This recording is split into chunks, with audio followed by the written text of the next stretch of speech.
매트 미러님의 영상에 대해서 이제 많은 이야기를 했는데 저희가 팟캐스트 처음 시작할 때 매트 미러님 게임 개발자라고 봐주시면 좋겠다 이런 말씀을 하셔서 네. 이제 게임에 대한 이야기를 좀 해보려고 합니다. 게임을 제작하게 된 배경 자체도 사실 궁금하고요. 아, 네. 그리고 게임 개발을 하는 게 아까도 말씀하셨지만 굉장히 긴 작업, 네. 긴 노력이 필요한 맞아요. 어떤 작업이잖아요. 그렇기 때문에 왜 나의 결과물을 이제 게임으로 표현하고 싶어 하는가? 많은 매체가 있는데 네. 그 점에 대해서도 좀 질문 드리고 싶습니다. 네.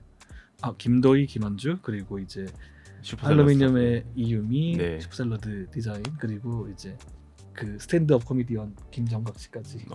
게임을 제작하게 된 어떤 계기라고 하면 라스트 오브 어스를 했던 것 같아요. 네. 근데 이제 라스트 오브 어스가 사실은 물론 뭐 2편 같은 경우야 뭐 너무나 많은 논란이 전론을박이 있죠. 있긴 하지만 네.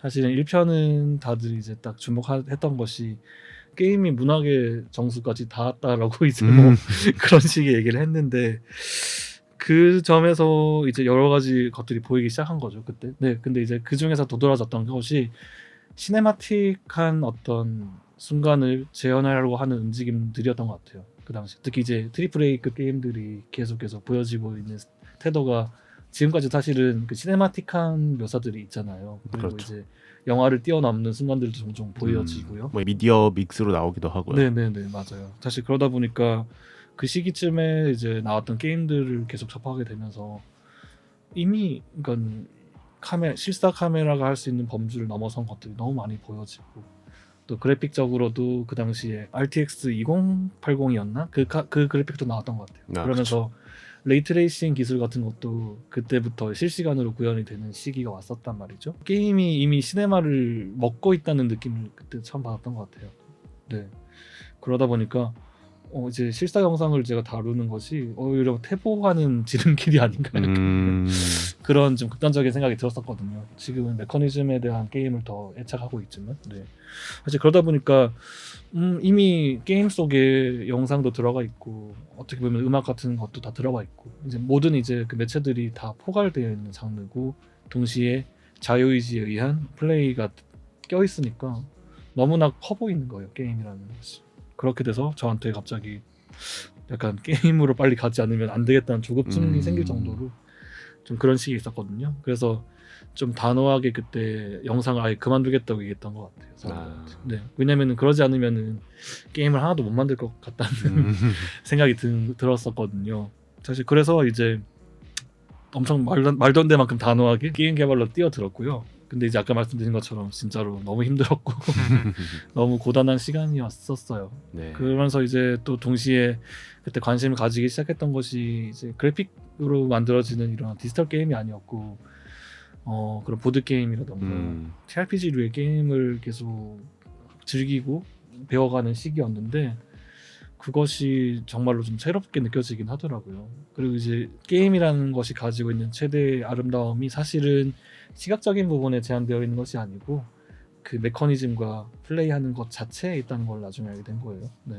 그리고 동시에 그 시기쯤에 다시 또 영화가 가지고 있는 또 이런 시네마가 가지고 있는 아름다움을 새삼 다시 느끼게 돼가지고 지금은 이제 균형감 있게 이제 모든 매체에 대한 장단점들을 이제 다 이제 고루고루 살피고 있는 와중이긴 한데 그럼에도 어쨌거나 게임을 개발하는 이제 것에 발을 들여다 놓다 보니까 이것이 주는 너무 즐거움과 그 고됨을 느껴버린 거예요. 네. 그래서 이제 제가 그래도 노페인을 할 때 그래도 이제 부끄럽지 않았던 것이 이거를 만들었었기 때문이에요. 그러니까 이거를 그래도 하나는 만들었으니까 이제 게임 개발자로서 명분은 살짝 있으니까 다시 영상을 해야 되겠다라는 그런 생각을 했었었고요. 그래서 사실은 요거를 내놓고 나서 이제 TRPG라는 장르를 본격적으로 하게 됐던 거죠. 그래서 사실은 ISBN이라는 이 팀 자체도 어떻게 보면은 지금 가장 대외적으로 많은 전시 작업을 했던 것이 이 TRPG 장르의 게임입니다. 실제로 뭐 최근에 포에버리즘이라는 전시에 이제 루키짱의 미래도 이제 TRPG 장르의 게임이었고 맞아요. 대부분 사람들은 이게 뭐지라고 장르 아예 모를 것 같거든요. TRPG는 그나마 침착맨 때문에 좀 알려진 느낌. TRPG 장르의 잠재력이나 그것을 서사로 구현했을 때의 가능성 자체는 굉장히 무궁무진하거든요. 그래서 굉장히 좀 재밌는 결과를 기대하고 있는데 네.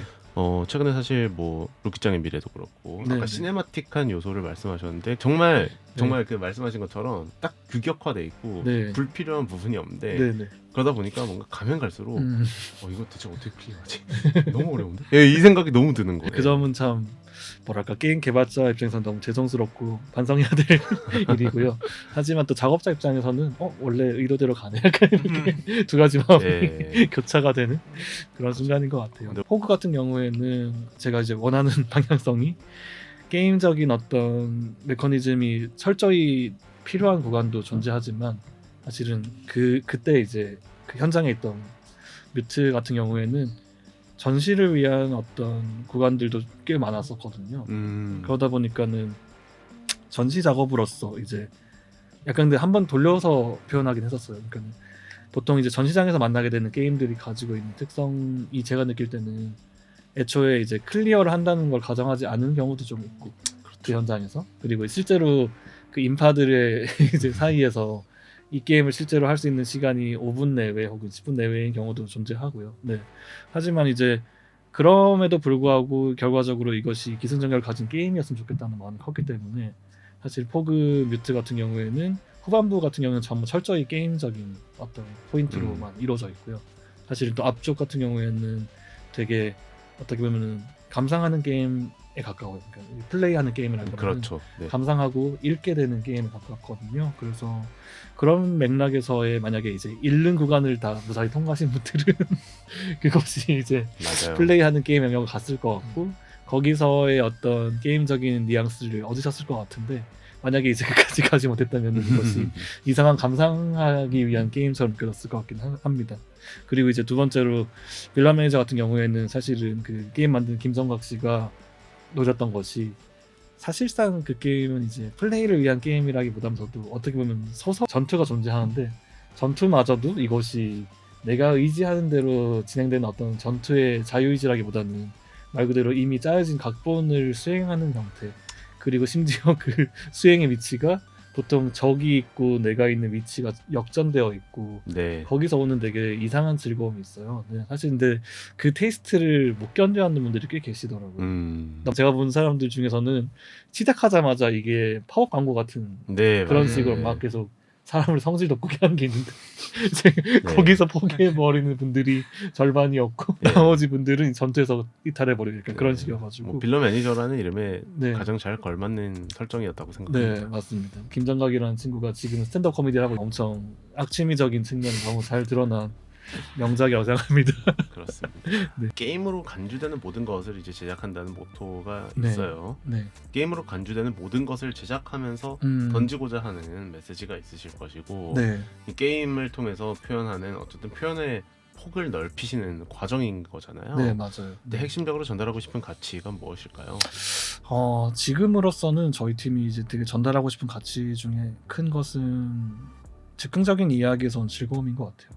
사실 그러다 보니까 TRPG를 계속 잡고 있는 이유가 그거거든요. 그래서 사실은 저희 모든 멤버들이 다 본업이 따로 있어요. 뭐 김도희 씨는 연기자이자 만화가이고 한주 씨는 말 그대로 실력하게 하시고 저는 이제 또 뮤직비디오 감독으로 활동하고 있고 스탠드업 코미디 김성각 씨도 있고 슈퍼샐러드님은 그래픽 디자이너 네. 이유미 씨는 할로미늄 브랜드를 하고 있죠. 네.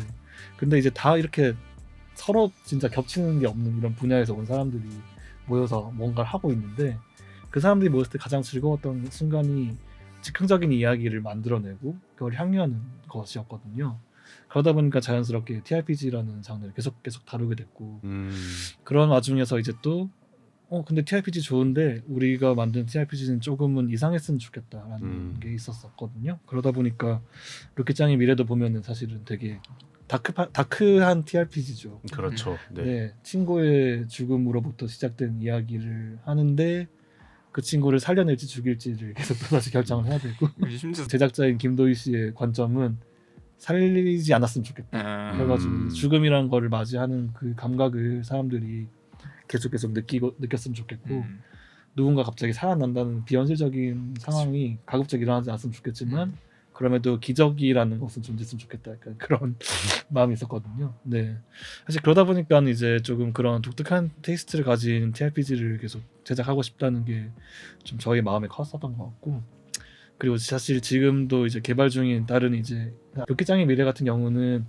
그거 자체가 오리지널 게임이라기보다는 저희가 작년에 부산 현대미술관에서 전시했던 작업의 일환이에요. 그러니까 그 일루미네이트라는 TRPG가 네. 있는데 그것의 확장 버전이거든요. 그래서 사실 올해는 이제 계속 일루미네이트라는 게임의 확장 버전으로서의 TRPG가 나올 예정인데, 뭐 루키짱의 미래 같은 경우에는 이제 죽음을 다루는 소재, 그리고 두 번째는 이제 두근두근 대통령 선거라는 이제 김정학 씨가 만드는 대선을 주제로 한 거. 굉장히 요즘 시국에 또 의미심장 TRPG가 나오겠군요. 네, 그리고 사실 저 같은 경우에는 이제 또 그 일루미네이트의 일환으로서 묘비 청소하는 그런 네. 직업의 사람들이 있더라고요. 그래서 그런 사람들이 하루를 다루는 걸 만들고 있는 와중이고, 그 다음에 또 이유미 씨 같은 경우에는 이제 그런 연애 시뮬레이션을 최대한 이식한 형태의 TRPG를 만들려고 하고, 이제 뭐 저는 확실히 조금 기본적으로 감상하는 게임이 참 취향에 맞는 것 같긴 합니다. 근데 물론 그렇다고 해서 이게 재미가 없어야 된다, 이제 게임의 기본 문법을 아예 어겨야 된다는 건 아니지만, 근데 이제 가급적이면은 그 두 가지 요소들이 계속 줄타기를 하면서 교묘하게 이어갔으면 좋겠어요. 그래서 포그의 좀 최종적인 목적 같은 것도 결과적으로는 감상하고 있는 게임인데 그 와중에 교묘하게 내가 플레이적인 요소들을 성취하고 있으면 좋겠다. 그게 좀 큰 것 같습니다. 굉장히 흥미로운 것 같아요. 영상에서는 사실 최소한의 내러티브만 맞아요, 남겨두는 이제 멜트미러님이 네. ISBN에서 게임은 사실 내러티브를 이야기를 굉장히 강조를 하시고. 맞아요. 저도 네. 똑같은 생각을 했어. 네. 게임에서는 내러티브가 되게 강조되는데 네. 영상에는 그렇죠. 제가 그 스타니스와프 램 작가를 되게 좋아하거든요. 지적인 소재를 가지고 엉터리 얘기를 만드신다고 저는 좀 느끼긴 하거든요. 근데 그 엉터리라는 게 진짜 막 못 쓸 엉터리가 아니라, 그러니까 이런 고도의 소재를 가지고 말도 안 되는 유머를 쭉 연달아 버리는 그런 네. 것이 매력이라고 생각하는데, 좀 거기에 많은 재미를 느끼고, 사실은 제가 사적으로 쓰는 글이나 네. 짧은 이야기 같은 것도 다 스타니스와프 램의 영향력 아래에 있는 것들이거든요. 그래서 거기서 발생하는 좀 아이러니함과 말도 안 되는 어떤 것들을 어쨌든 표현하는 걸 좋아하다 보니까 게임에는 계속 그런 요소들이 들어가게 된 것 같고요. 근데 사실은 또 영상에서는 이미지라는 것이 이미 많은 텍스트를 담고 있다고 좀 느껴요. 그래서 네.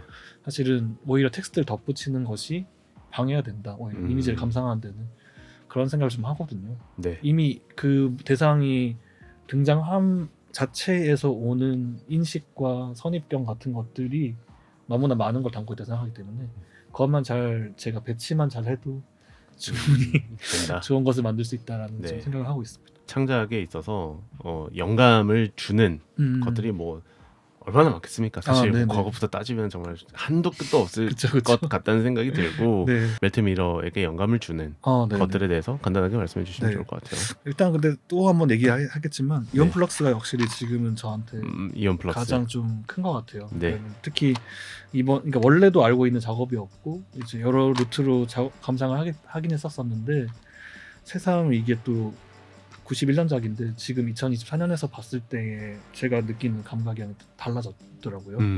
근데 이제 과거에는 이 피터장 감독님이 가지고 있는 스타일적인 측면에서 더욱 집중하게 됐었던 반면에 최근에 다시 접했을 때는 이 사람이 가지고 있는 구조적인 측면이 더 와닿게 되고, 네. 거기서 오는 이 납득함에서 이어지는 논리들이 저한테 너무 세게 와닿아가지고, 네.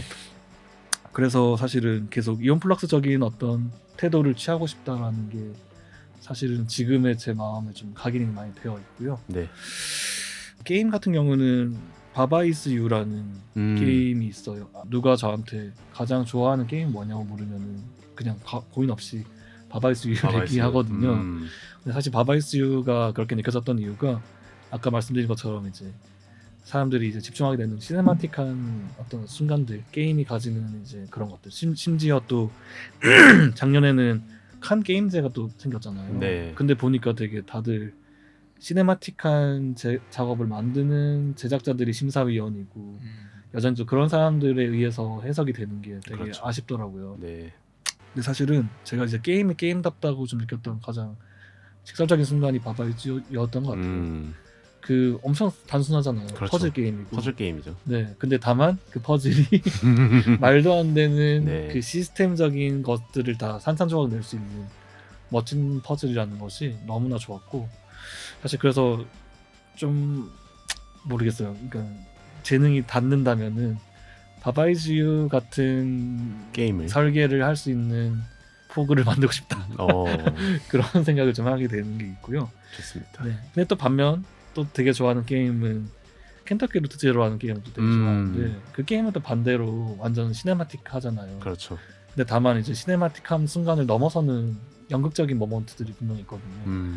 특히 그래서 보면은 제가 예전에도 한번 어떤 기고를 하면서 그 게임에서 얘기한 적이 있었는데 초반에 보면은 어떤 주인공이 도착하는 어떤 거대한 집 같은 게 나오는데 그 집을 처음에는 와이드샷으로 이제 카메라가 보여주고 있다고 점점점점 들어가는데 보통 이제 영화나 다른 영상 매체였으면 어떤 순간에 이제 집을 뚫을 수 없으니까 벽을 뚫을 수 없으니까 컷 전환이 돼야 되는데 네. 게임에서는 그 제약이 없으니까 그냥 뚫고 그냥 들어가는. 쭉 뚫고 들어가거든요. 근데 그 순간이 너무 좋은 거예요. 네. 애초에 이 논리를 얘기하기 위해서 이 것을 그냥 들어갈 뿐인데도 아 이게 다 어떤 순간에는 마법같이 영상에 뭐 무시돼 버리는구나 라는 생각이 든 거예요. 그러면서 이제 거기서 사랑에 빠져버렸고 그 이후에 그 게임에서 이제 챕터로 나눠져 있는 것들을 마음대로 오가면서 플레이한다는 관점에서도 너무 좋았고 데이비드 린치가 가지고 있는 그 교묘함과 그 이제 날 서 있는 두려움 같은 거 있잖아요. 그런 것들을 너무나 잘 녹여냈다는 점에서도 되게 흥미로웠던 것 같아요. 그래서 사실은 지금 요즘에 가장 재밌게 하는 것이 뭐냐 하면은 게임으로서는 바바이즈 유, 그냥 켄터키 루트 제로를 얘기할 수 있을 것 같고 시각적으로는 역시 이온 플럭스에서 지금 가장 많은 애착을 가지고 있는 것 같습니다. 사실은 이제 LA를 갔었잖아요 이번에. 네. 근데 이제 피터 정 감독님을 갑자기 만나고 싶은 거예요. 그래가지고 갑자기 찾아봤어요. 네. 혹시 어디 살고 계시나 이렇게 찾아봤는데 저희 촬영장에서 1시간 거리에 하필 또 LA 네. 살고 계셔가지고 1시간 거리에 거리에 딱 계신 거예요. 그래가지고 진짜 꼭 만나 뵈야지 일정 때문에 네. 사실은 이제 연락도 못 드렸고 근데 다만 지금 이제 올해 안에 꼭 제가 리플래시 뮤비를 보내드리면서 당신 덕분에 이게 나오게 됐고 정말 언젠가는 꼭 뵙고 싶다고 네. 메시지를 전해 볼 예정입니다.